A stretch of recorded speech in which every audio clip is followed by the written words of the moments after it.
Hello everyone, welcome all of you to Nikky, Lyle Creative Presents with Industry Leaders, where today I'm joined by special guest Lydia, who's currently Global Creative Director at Nike. So welcome Lydia, thank you so much for joining us today. Do you mind just quickly giving us an intro about yourself? Yeah, hi guys, it's nice to be here. I have a cup of tea, it's 8 a.m, so bear with me.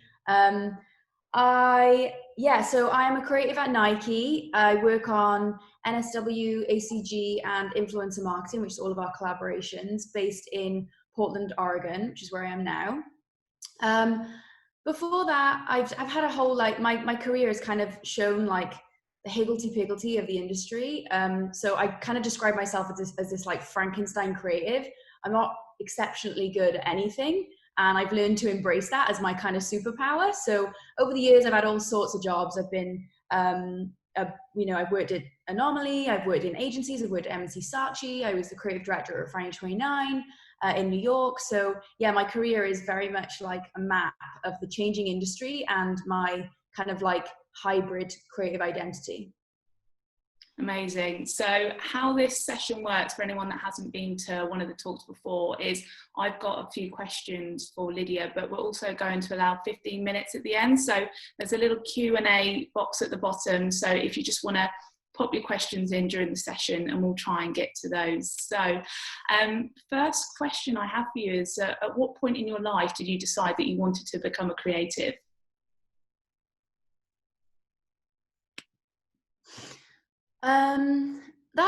That's interesting actually, because I feel like even though I grew up in Wales, I don't know if you can hopefully still tell by my accent that I'm Welsh, I hope so. But I grew up in Wales and I had a very creative family. Like my mum is a gallery owner and a curator and a photographer. My dad, although he doesn't work in the creative industry, he's an engineer, he's a very creative person. An amazing like painter and thinker. And so I was always around very creative people, despite Wales not necessarily being the most creative place, or at least where I grew up. And so I feel like there was never much of an option. I don't remember there being a discussion about that. I just remember gravitating, my parents would always say, just gravitate towards the things that make you feel good, that give you energy, that make you feel happy when you do them. And those things happen to always be creative writing, and it wasn't really ever like drawing or painting. I wasn't that kind of creative. Again, I was always like a bit of a complex being. I had a lot of ideas about creative. I loved discussing them and debating them with my parents and my sister. And so yeah, I feel like being creative was always just like the path.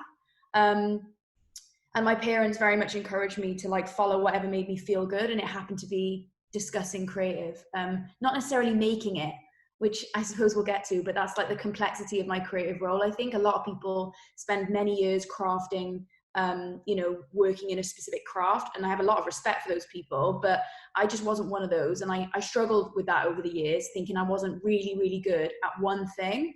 But now that's kind of why I get hired, because I have an opinion on lots of things. Yeah.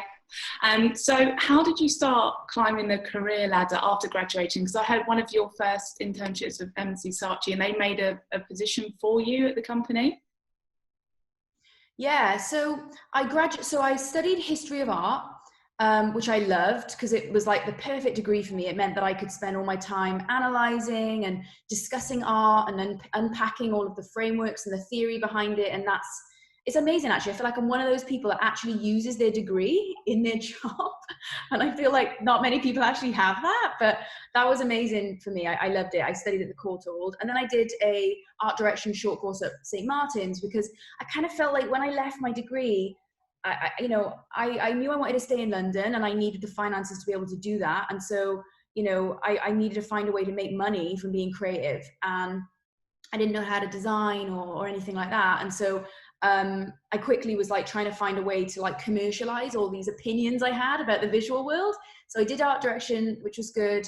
A lot of people from my course went on to kind of like become transfer to law or like, get super like fancy jobs in like fancy galleries. But I found those spaces, although beautiful spaces to visit, not what I wanted to do. I knew that I wanted to reach a lot of people. And I was always kind of like one of those people that would buy like, I'd have like a Vogue subscription for my birthday, and I'd look at the first like 25 pages of all those amazing ads, and I'd guess who the photographer was for each one. And I didn't really care about the rest. I wasn't interested in reading any of that. So all to say, I knew I wanted to work for a big ad agency, and I was like, right, who's the best?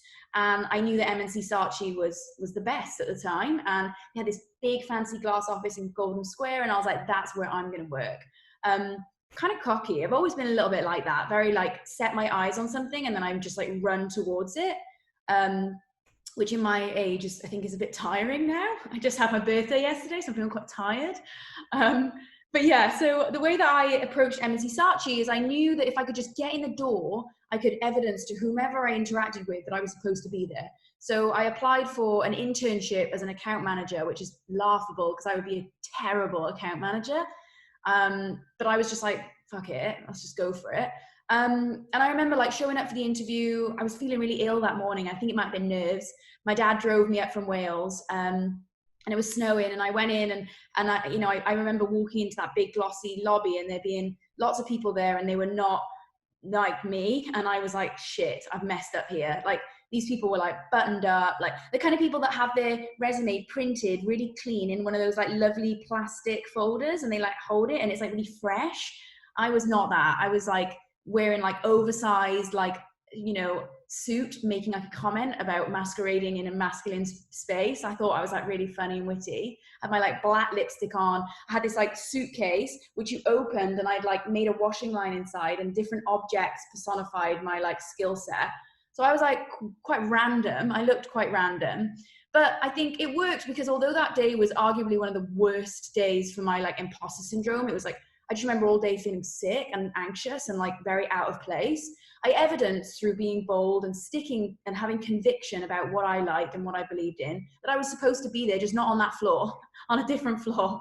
And so they did come, you know, send me an email saying you did not get this position or this internship.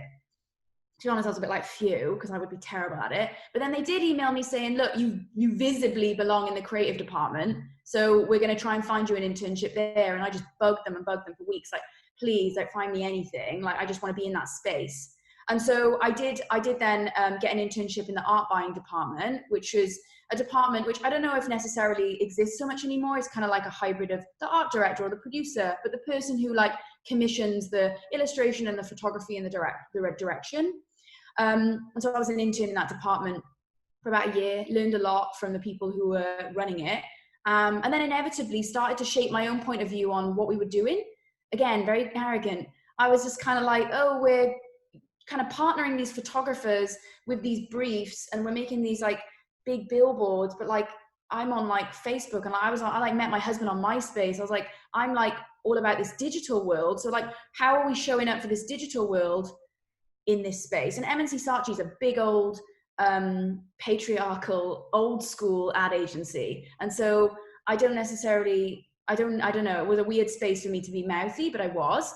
And so yeah, eventually I just pitched to my CD that we should have a department that in some way encompasses this need for content.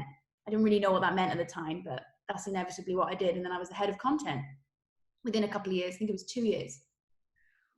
That's quite the journey. And I really like what you said about when you set your mind on something and then you race towards it. I think that's very important, especially at junior level. I'm always saying to people, find out where you want to go and identify where you want to go. And that's really important. What advice would you give to junior creatives starting out in their career at the moment? I mean, at the moment, that's tough. Yeah. I mean, the one thing I will say is you have a lot of material to create interesting work from. I think my advice would be to identify like the 3 things that are like a priority to you in that role, be it like autonomy, location, a title, it might be pay. Like identify that thing that's super important to you. Actually, I kind of do this every year. My mentor a few years ago was like, put in order what is important to you right now. And you have to be honest with yourself, otherwise it doesn't work. So you kind of are like, okay, well, at the moment it is money, or at the moment it is a title, or, you know, things we feel ashamed to say are important to us because we all want to be these like creative beings that change the world. But I think it's important to be realistic about what you need now to get you to where you want to go. And you can have that vision of, in 5 years, I want to be working at a mission-driven company. I want to be running a department. I want to be doing X, Y, and Z, or I want to be running my own studio. Those things are important. But then what are those steps now to get you there? So I was super strategic about that. I knew like, okay, I'm in content, that's great. I inevitably want to be in media. I wanted to work for like a big mission-driven media company. Okay, good to know. I need to then work for an agency that's going to facilitate that kind of work. Or if not, and this is paying the bills, that's fine. On the side and on the weekends, I need to be making that kind of work to fill my portfolio. So as long as you have that kind of like evergreen vision of where you really want to be, say in like 5 years, and it can be loose, don't be too hard on yourself, then you can work back from it in a really methodical way of being like, okay, well, what's going to get me there? Well, I need this job now. I need to pay the bills. Like I had no option. I had to get a job to stay in London. And so once you have that, then you can think about what are the steps that need to get you to that place. Hopefully that makes sense. That's how I do it. Yeah, that makes a lot of sense. And that's advice I give to a lot of creatives is just because you haven't had a chance to work on certain projects within an agency doesn't mean you don't have to be creating that work in some capacity to show an interest in that, and that's something that you can be creating. So it's good that you're really important. It's super important. And in fact, that work that I've done and self-funded often on the weekends has been the work that's shaped my career and got me my jobs. Like when I did my interview at Nike, it's horrible. They make you sit in this big room and you have a big telly and you have to present yourself, your life to this like panel of people who are like silent. Terrifying. But the work that I showed was all personal work because it was about showing the type of work that aligned with your values and your belief system. And that work is the work that I've made year after year on the weekends, in the summers. And so super important. Also the same at Refinery 29, the founder of Refinery 29, Piera, she only wanted to see my personal work. So it's super important to make that work because it truly reflects you. Yeah, definitely. And would you say when you started out in your career, you just worked loads of internships on the side as well to build up your experience? Yeah. By the time I went for like my internship at M&C Saatchi, I had already done quite a lot of internships. So by the age of like 14, I was quite clear that I needed to start identifying what I didn't want to do. Because at first I was like, I want to be a journalist, I want to be a fashion writer, I want to work for Vogue, and I want to do, I had all these like these ideas of things I thought I wanted to do. And then upon having like an internship in journalism or internships in fashion PR, I did loads of internships, just a week or two. I did an internship at a modeling agency. I tried it all to try and see which bit I liked. And it was really disheartening at first because every sort of summer or Easter, I would kind of do these week internships and think, oh, that's not what I thought. That's not it, Yeah. And then I was lucky enough to be on set one day through an internship, bringing the coffees for sure. And I remember seeing all these different roles and thinking, oh, there's this incredible woman, I forget her name, but she was wearing these like fabulous boots and she had like this long hair and she was like bossing everyone around and she had the vision for what we were doing. And I was like, I want to be that woman. Yeah, she's amazing. And I obviously then realized she was the art director. And so I kind of identified, oh, there's this role out there. I just need to find a way to get there now. Yeah. And do you have a distinct style yourself, or do you like to keep it broad? I think there's like two layers to that. I probably have a distinct style, like narratively and tonally. I always tend to gravitate towards the same sort of things. Like my beliefs really lie in like advancing the conversation around gender equity, around using like creativity and food and art as a place to have dialogue around identity. Those are things that are interesting to me. So generally speaking, I will gravitate towards those things. I think tonally, I'm quite binary person. I get criticized for this a lot actually by everyone in my life. I'm very like black and white. Like it's either it is or it isn't. And I think that is actually a bit of a demon for me because I need to embrace the messy or the gray. But it's also like a big part of how I operate in my concepting and in my work. I'm very like extreme. It either is that color or it isn't. And it either says that or it doesn't. And I think in branding, that kind of confidence and assertiveness actually tonally and visually has helped me a lot because I really know what I like and what I don't, and what is kind of the visual aesthetic of my own personal brand and the things that I like to put out on my side hustles. In work, I'm totally different. So at Refinery, I'm like pretty gothy, and at Refinery it's like rainbows. Refinery aesthetically and tonally is about rainbows. And so it was kind of like interesting for me to have to like bend to that design. But narratively and conceptually, it's all about like inclusion and women and feeling seen and heard. And so that was easy. That felt like breathing. But yeah, I definitely have a certain set of like aesthetic like principles that I gravitate towards, but my job is to not have those, at Nike, and I try and be open.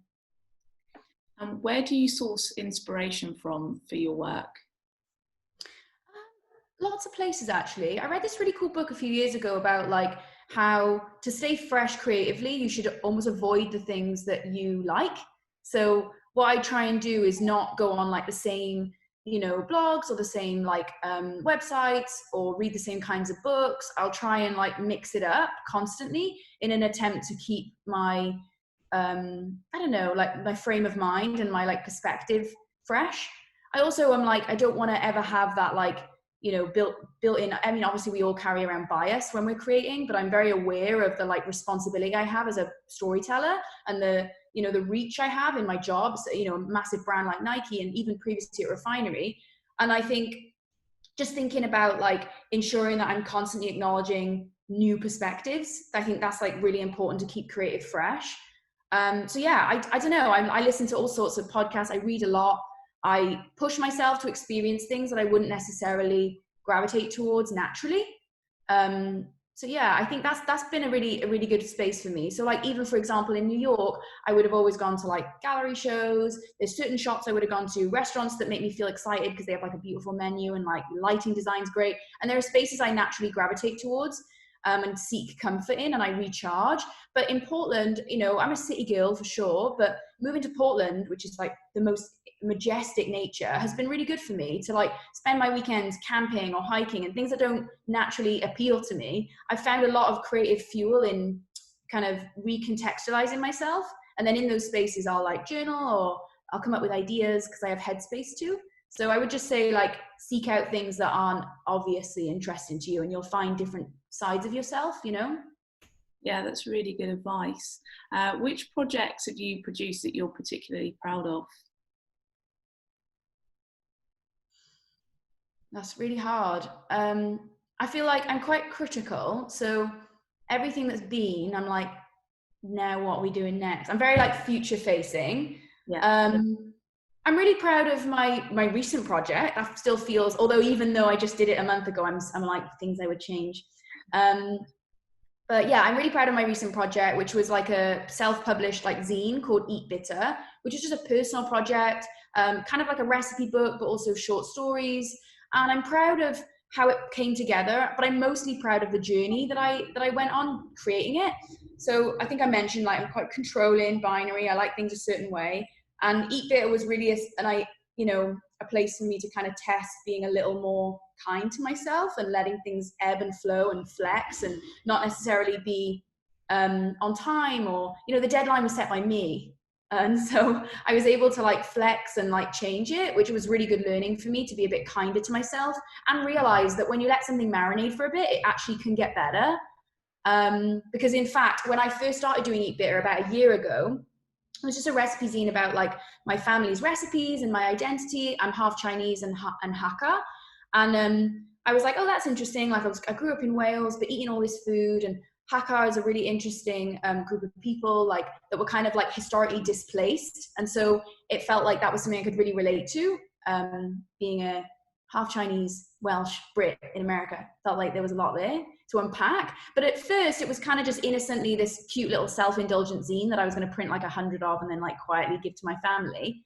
But then, I was going to put it out for Chinese New Year, but I was running late and it was really tough for me to like admit to myself I couldn't do it in time, because I'm very hard on myself. But what happened was, obviously this year transpired, so much happened in the world, and especially in America, seeing like increased xenophobia towards the Asian community because of COVID. And I suddenly realized it grew this much sharper cultural significance that I wasn't expecting. And so through leaving it and giving it time to breathe, I realized that actually it could be something much bigger than I originally imagined. So that was a good lesson. And how did you find the time to fit in your side hustle? I'm quite regimented, so I'll get up early. I'll do an hour before work, and I'll work most Sundays. I wouldn't encourage that for everyone. I feel like that's I don't know, it kind of depends what kind of person you are. It depends if you get a lot of energy from doing it. Like if you feel like you're pushing through and you're trying to make it through the week and, you know, make it through doing some work on your personal project, then I would stop and try and seek the like truth in what you're doing and why you want to do it. And then actually it will fuel you and you'll find time. You'll feel like time is suddenly stretched and you want to spend your Sunday doing it. And I had a few months of struggling to work on Eat Better. I started not liking it, didn't like the idea, didn't like the design system I'd made, it looked shit. And I was just like, no, I don't like it anymore. I've moved on from that. And a couple of weeks went by and then I kind of made a pot of tea and like lit a candle, and my husband went out somewhere and I had the house to myself, and I was just like, okay, I'm going to try again. And I actually ended up sitting there for like 10 hours and was just like absorbed in it and got a lot of energy from it. I think that's the thing we got to recognize as creators. We often like push through like side hustles, even that word sounds tiring. And I don't think they should be. They should be very fueling. It should be that you do this side project, I'm going to rebrand it, and you feel like you get energy from it. You feel like you're your truest creative self in that. And then when you go into your day job, you feel like you have energy because you worked on it. It's almost like we need to like switch that balance, because otherwise you're trying to squeeze it in around everything and you'll burn out. I've been there, like coming home at 9 p.m. from my job in New York, trying to sit down and do a personal project. It's like rough, you know? No good work happens then. You just feel like shit. Yeah, I'm a big advocate for side hustles because I was president juror of this year's side hustle category for D&AD. And so I've always loved them. And I really like the term passion project. That's good, yeah. Between that, because they can be something that reinvigorates you. And if you're not as fulfilled from your day job that's paying the bills, a passion project can be a way to really use your creativity to inject that love back into the work you're creating, really. Yeah, I think that's a really good point, because actually, I mean, I never take a job unless I feel like I get butterflies about the idea of showing up. But obviously, there are like different challenges that come with each role. And so it was really important for me to identify the thing in this specific role that I have that I wanted to exercise on the weekends, something that I needed to do. Like at Refinery, my like mission driven like cup was very full. I was like working on the Women's March, I was working on stuff to do with the pay gap and ageism, and I was so full. I didn't need to do that on the weekends. Whereas when I was working in advertising agencies previously on, anything from banks to airlines, all of it. On the weekends, I co-founded an initiative with Rape Crisis UK around clothing and consent. And that project was really important to me. I was clearly seeking out something that made me feel something more than what I had going on in my day-to-day job in agency life. So I think it's important to identify what is that piece of your creative self that you feel like you're missing or you're distant from because of what you do every day, and then identify that and have that be your side hustle. Because I think often people struggle to identify what is that thing I should put time into.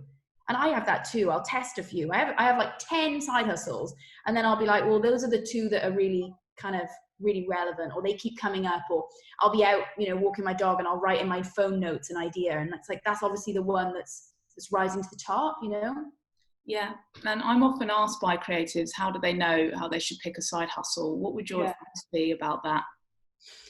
I would say, I don't know, I'm unusually formulaic for a creative brain. I like to write a lot of lists. So I feel like my advice always centers around that. I like to clarify my thoughts. And so I would probably write down like the two things. I would write down a list of all the things that you like hate and you want to like punch, that are like enemies to you. Because I feel like those like extreme reactions to things often promote really interesting solutions creatively. So I'd write all these things that you hate. I have a list actually ongoing in my pad right now next to me.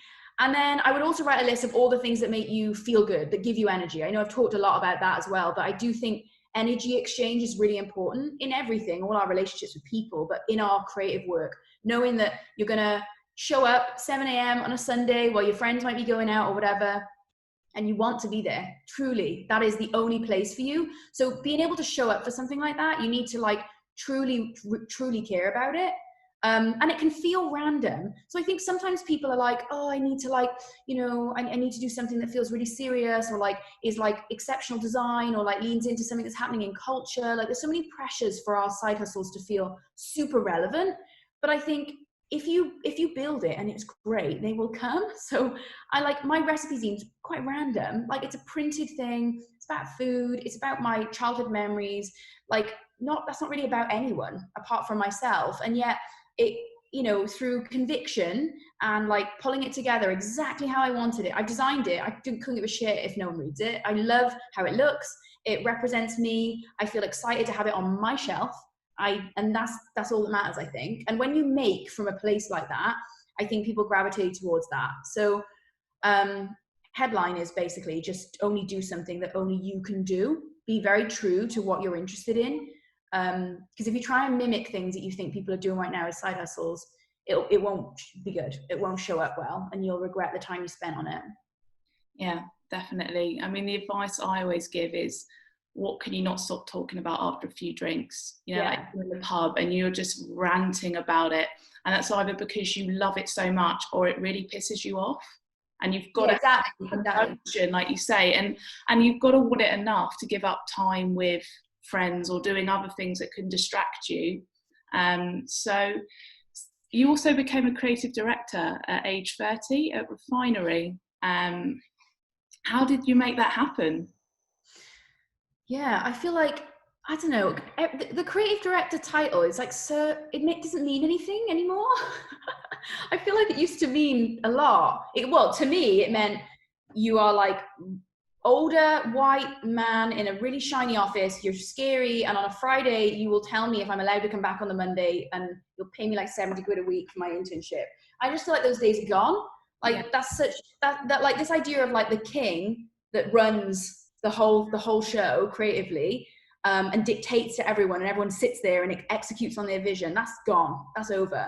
And so I think I hopefully represent a shift in that thinking, that it's the person who's right for the job, the person who has a vision, knows how to manage like a big group of people and galvanize them behind that vision. That's all that matters. It doesn't matter who you are.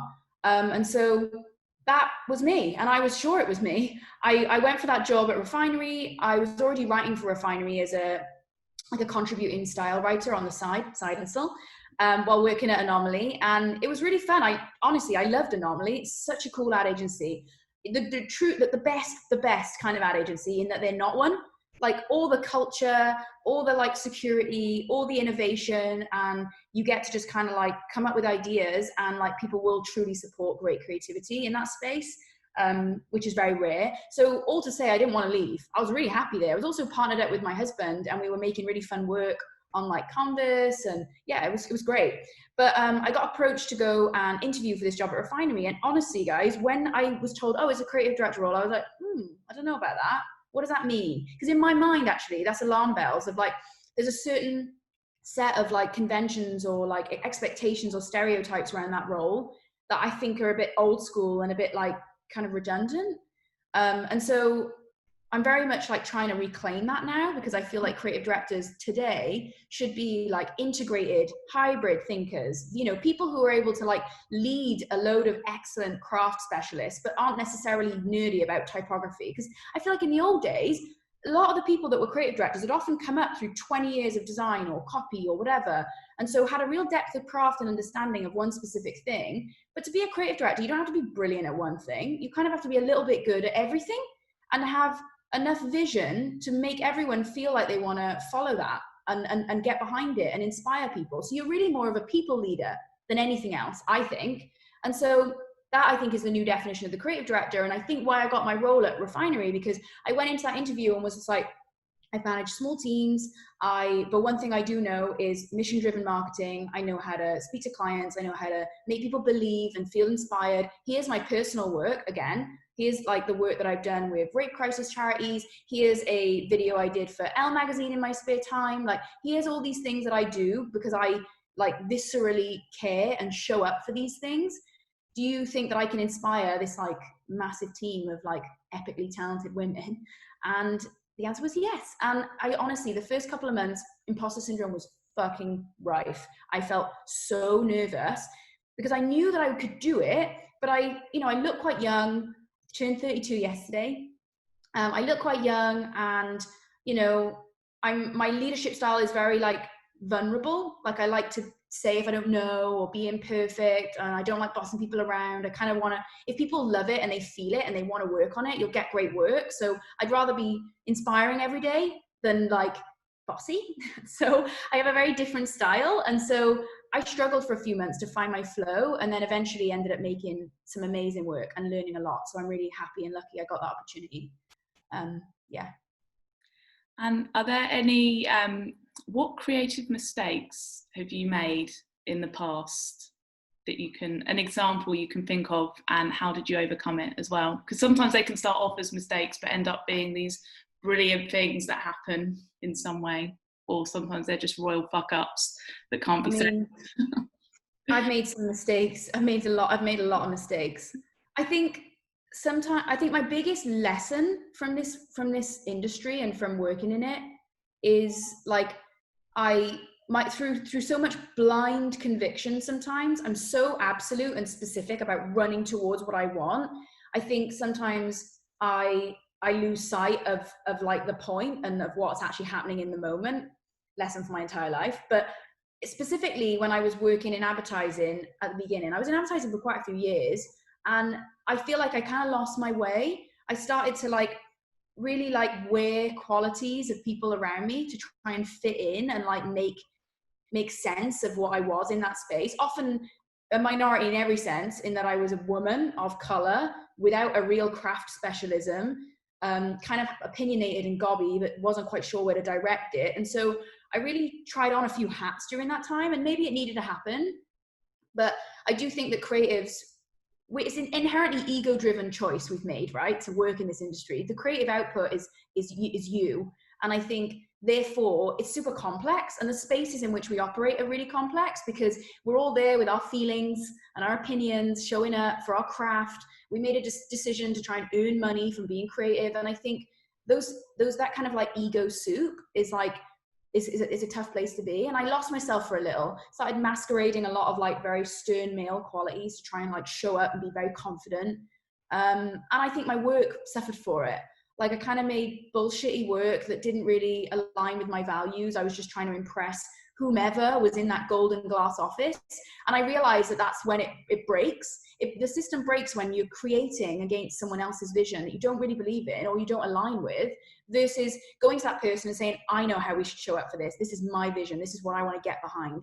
And I've realized that now. It was like a kind of eureka moment where I was like, oh, I need to have a set of values and beliefs that I show up for and bring to my work every day. And if that isn't what this person wants, or this agency wants, or this client wants, I probably shouldn't be here, because I'm not going to make great work then.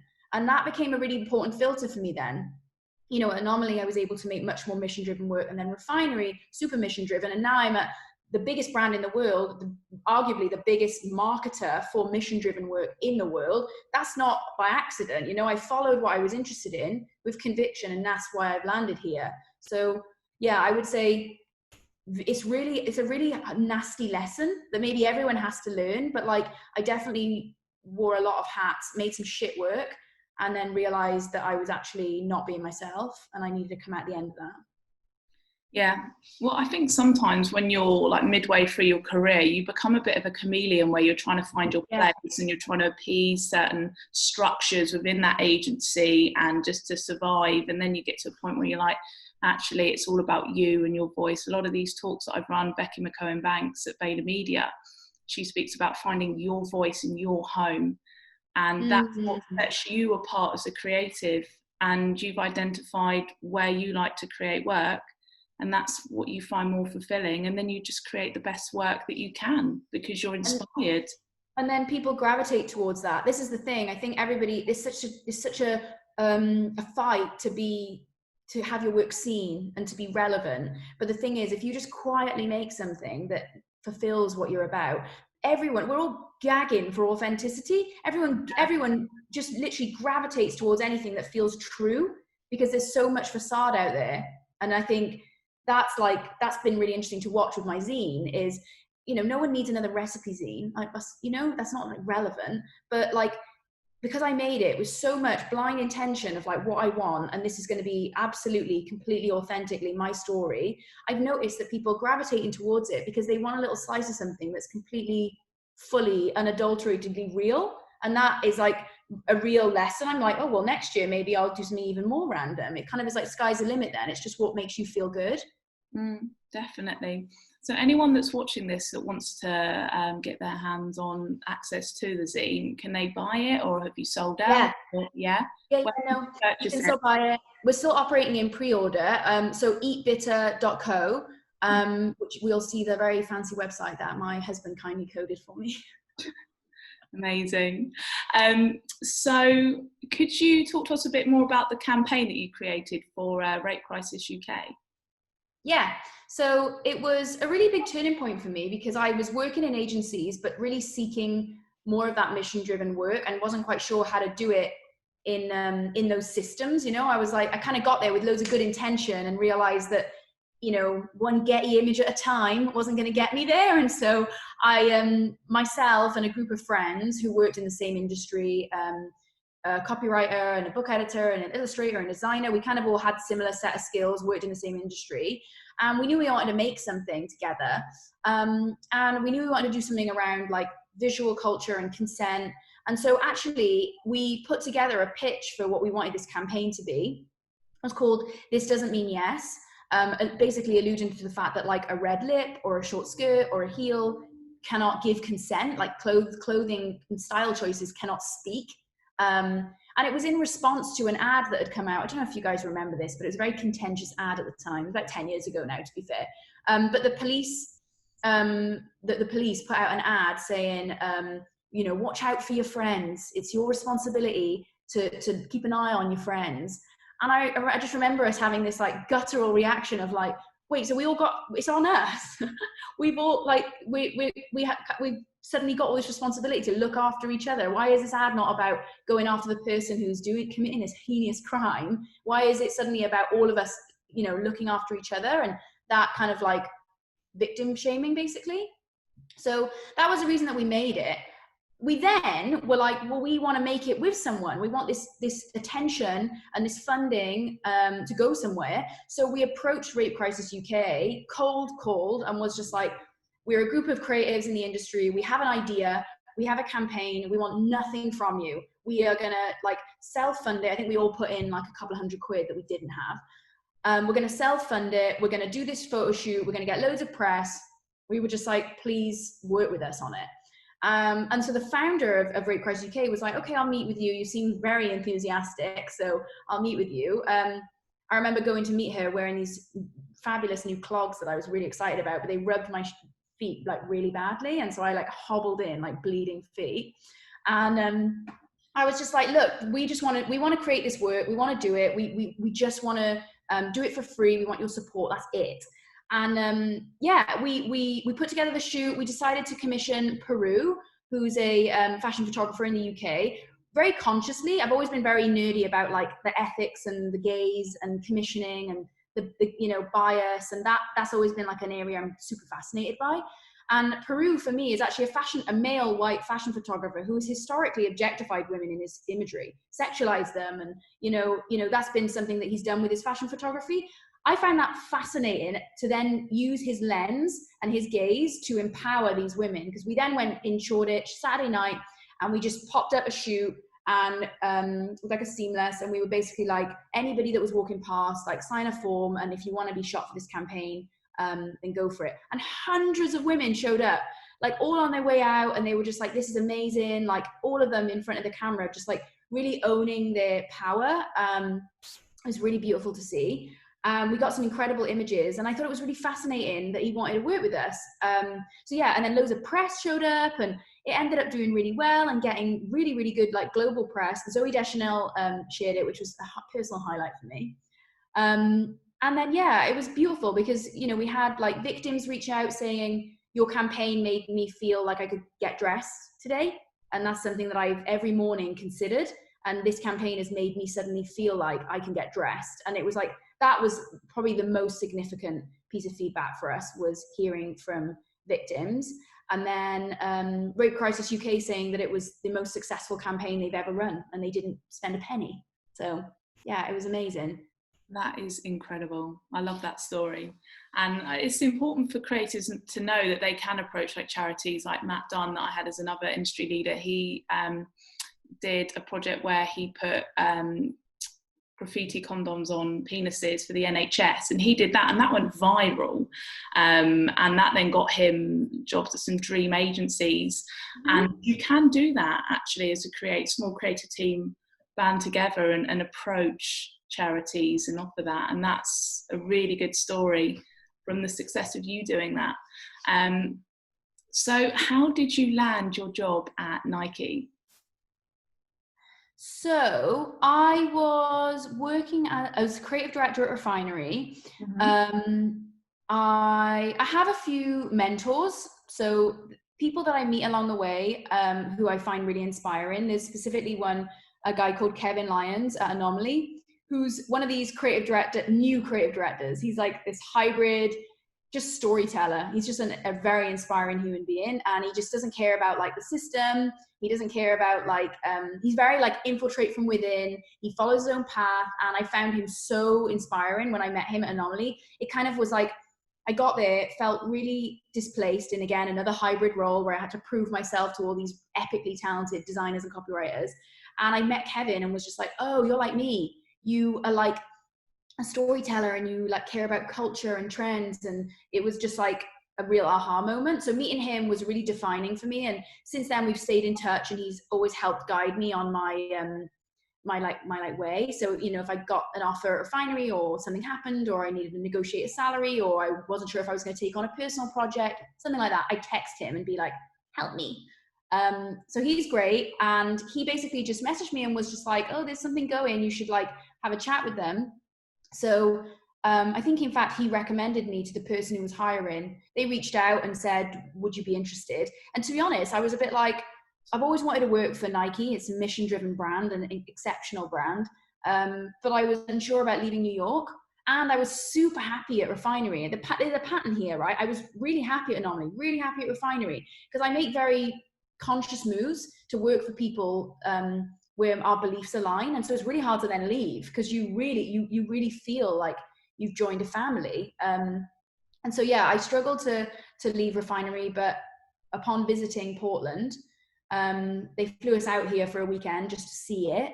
And it's amazing. I realized that actually in New York, I was seeking nature and peace, and I didn't have time for my personal projects because I felt super overwhelmed by the city. I've been there a couple of years as well. I was getting a little bit burnt out.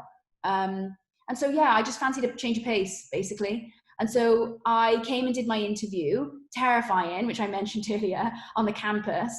And yeah, presented all of my work. And originally I was coming for a role in what the editorial department, but quickly shifted around. That's the cool thing about Nikky, actually. You get to like experience lots of different types of creative output because it's massive. And yeah, I'm really enjoying it so far. It's only been a year, and obviously I've spent most of it in this office. But it's an amazing group of people, some of the most talented people I've ever worked with, actually. Yeah, that's so cool. And so how have you found, obviously, this whole experience of COVID has affected all of us? Do you think that through lockdown and a lot of people doing a lot more soul searching, that it's going to affect consumer mindsets in some way? Oh yeah, for sure. I think we're in a place now where, I mean, for me, there's like so many layers of it this year being in America. You know, you have like COVID, and then like obviously we just come out at the end of like wildfires, and like Portland is still very much a place of a lot of unrest with a lot of the like protests, and then we have the election coming up. It's like a lot going on. And I think consumers are now in a place where, and this is cool, it's kind of a reckoning. Like there's no bullshit now. Like let's get down to like the essence of what we're trying to do. And if that is to sell something, let's just fucking say that. Because the more we try and coat it in inspiration of like, you know, a millennial dancing in the sunset, or like this is mission driven, it's a yogurt, you know, like we need to be a lot more like real about what we're actually saying. And if something is much more transactionally a product drop, or if this is something that is about like sparking a cultural movement, and that, you know, we need to be interrogating when and if a brand should be doing that. I think brands can be vehicles for good. That's why I work for Nike. Like, arguably, in my opinion, the best brand in the world that's showing up culturally and politically in an interesting way that contributes value. But we need to be interrogating when that's necessary and when that's our role, and when we should be doing it with integrity, and when we're just fucking selling product. Like, that needs to also be like just much more like straight up. There's this awkward blur right now where everything's trying to be super authentic, politically engaged, inspiring, and then also make me buy something. And I think consumers are starting to get to a point where we're also fatigued from spending so much time online, more than ever, because we're trapped at home and that's the only way to like get out. I think that it's about essentialism, being concise, and about being really considered about when you show up. Because I think a year ago I would have said brands need to show up every day and have a daily dialogue with the consumer, blah, blah, blah. And I feel like that was true, but we're now in a place of showing up. It's like, if you've got nothing to say, don't speak, kind of thing. Yeah, would be my advice. Because I think the consumers are in a place now of like, I've got a lot more going on. So unless you've got something relevant or useful, then I don't want to know, which I agree with. I feel like that too. well, it's like the table of the hierarchy of needs, and there's a lot of people at the moment that are literally base level of, I don't know if I'm going to lose my job and not be able to pay my mortgage and my bills. And it's hard for brands to be like, hey, like, as you say, an inspirational yogurt pot of a new flavour, and people are like, what the hell? Like, I'm so mentally loaded right now and very emotional. Stop selling that to me. I don't think people have the tolerance for it. The brands that I think have been the most interesting and successful are the ones that have shown up in this framework of branded utility. So like, think about like Sweetgreen providing like free lunches to anybody who's an essential worker. Smart, quiet and smart and clever. I think that's a really nice example of a brand showing up with its beliefs, showing the type of brand that it wants to be and who it wants to be aligning with quietly. They didn't need to capture a load of BTS of everyone like dishing out Caesar salads to nurses. It was just like a little bit more classy. And I think that's how it's going to have to be now, which is cool, because we're kind of forcing brands, agencies, whomever, to speak with a lot more thought and show up a little bit more thoughtfully. And I think this branded utility movement, which has been going for years, is suddenly going to become a lot more important, because actually, do we need another inspirational 60-second YouTube cut? No, probably not. Yeah. No one's going to watch. Yeah, I agree. It'd be interesting to see what this next phase is going to be like now the pause button's been pressed and we've all had a chance to really reflect and build what people keep referring to as the new normal. But what's normal? Everyone keeps asking as well. Yeah. Something I've been thinking a lot about recently is the fact that like we've kind of broken this 9-to-5 system, this kind of time construct that was defining us. And like my husband and I were chatting about this idea of like being very like input driven, like a time card. And it's almost like industrial revolution hangover, where we're all like, clock in, do my emails, be really present on Slack, and then clock out. Whereas I think we're shifting now to a place where it's not about the hours you clock in. It's not about that time input. It's about like output.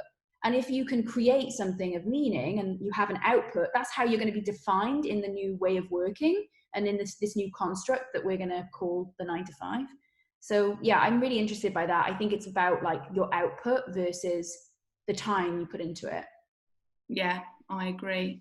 But I'm going to go on to the Q&A, but thank you so much, Lydia, for answering those questions. So, right, delve in. So, happy birthday for yesterday, Rachel. How did you get your mentor? That's a good question. So I think I will often just like, I don't feel like you don't want to ask like straight up because it feels a bit intense, but I kind of like caught them.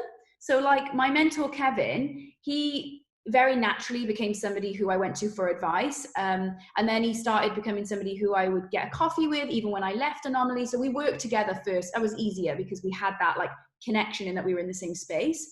And then I just made sure to keep up that like communication. We don't have like a formal monthly check-in like I know some people have with their mentors. I really like to keep a bit more chilled. I just know he's there and he's always got my back. But I do know that some people, I mentor other people, and I do know that some people like to keep it a little more like organized. And so I think there's nothing wrong with like seeking out someone and being like, hey, I want to hear from you. Like, I'm inspired by your work. I imagine you're really busy, but if you do have any like time where you are willing to like mentor someone, I would love for that to be me. And it can be like, you know, a quarterly, you know, half an hour phone call, or can I just email you when I'm unsure about a job move? And I think I do that for a couple of people, and it's really fulfilling to like pay it forward, because a lot of people helped me. And so yeah, I would say if you were in a space at work, or you know, with, you know, like a side hustle or like a community you're part of, and you see someone that you think your energy and your strength and your vision for your career is what I want, and they don't have to be in the same industry, and they also notably don't have to be older than you or more experienced than you. I have a lot of peer mentors who I will call upon and say, I know that you're like mid-30s like me, that you've got this big job and you may be thinking about making this move or this move. Like, what would you do in this situation? Or how much money are you earning right now? Should I be earning more? Like, did I do good? Like, what is your bonus? Like, you know, you need to like have people you can have really candid conversations with. So I think it's important to seek out mentors at every level. Yeah, definitely. So next question is, as a designer who wants to make a difference in the world, how important do you think location is? Do you think people really need to be in big cities like London, New York, Portland to really create changes? No, I don't think so. I love that you threw Portland there as a big city. That was really nice. No, I don't think so at all. I think that every link is created equal. It doesn't matter where you make it from, just like create. In fact, you're probably at an advantage, because living in London and New York, those places are like super expensive. And actually, I actually felt at first super inspired by living in New York, and then suddenly saturated by everyone's overwhelming talent and output and so much going on. I kind of got lost and was like, what do I like again? It's like going into Topshop, not to Circus. You're like, do I want tassels? Like, you suddenly feel like you're not sure about who you are and what your taste is. New York did that to me, where I was like, I feel a bit stressed. So I think having that forced distance, living somewhere different that isn't one of those big cities, gives you that benefit. You have the headspace of like going and doing a day trip and having like those experiences, going to the galleries or seeing those spaces, and then returning and being like, right, with clarity now and objectivity, what do I want to create? So yeah, massively do not think you need to be in a city to create change at all, especially now with like everyone is literally online 24/7. So. Yeah, I agree. Because I launched Industry Leaders when I was locked in my mum's spare room in a village with no access, and actually you can just access so much online nowadays at this moment in time for inspiration. So next one is, hey, super interesting talk. Lydia comes across as quite a force, incredibly self-assured and confident in her views, so it's interesting to hear about experiences of imposter syndrome. But how have you dealt with imposter syndrome, and do you still suffer from it? Yeah, I have struggled from it a lot, and I know I think it's interesting that I am like naturally quite confident and assertive, and yet I do suffer from, I think, quite bad imposter syndrome. I don't know if they come hand in hand maybe, but I've struggled from it pretty much every like job. I've felt like that, and it may be that I always set myself like big goals, and so then when I run towards them, when I get to it and I have to actually like show up and perform, I'm suddenly like shit. But the way I've dealt with it in a couple of ways. So there's a specific book I actually found super helpful called The War of Art, which by Stephen Pressfield. It's a really short, easy to read book. There's a construct in there that he describes. It's called the resistance. And I found that super interesting as a notion, this idea that we all have within us this resistance. And actually it's our job to show up for ourselves and to kind of like push away that this like imposter syndrome is basically. And I found a lot of the things that he talked about really helpful as like tangible things. I think considering the spaces in which you feel imposter syndrome the most, and then identifying in those spaces evangelists. So like, I don't know if you guys have heard about like shine theory, this idea that the women in the White House would like, basically they had this pact where if a woman said something or came up with an idea, another woman would shine light on her and say, Oh, great idea, Nikki. Good idea, Nikki. I really like that idea, Nikki. Make sure they stamp their name on it. And that shine theory, the idea of showing up for each other in those spaces that are vulnerable, I thought was super interesting. And so that's actually one of the ways in which I find practically I can move through imposter syndrome is quickly in a new job or in a space, finding an evangelist or two or three, having one-on-ones with them, gaining that like connection with them, explaining my vision, what I'm about, really like, because I think imposter syndrome often comes from a place of wanting to like kind of tell everyone like, oh no, I am good. I promise I'm meant to be here. And that proving yourself, I think, is like so tiring. And so I found it great when I started at Nike, major imposter syndrome, but quickly got like 2 or 3 people who were my like internal evangelists and was like, you know, we went for lunch. I had to put myself out there because I'm a little bit of a like confident but somewhat introvert. I would much rather be on my own to recharge.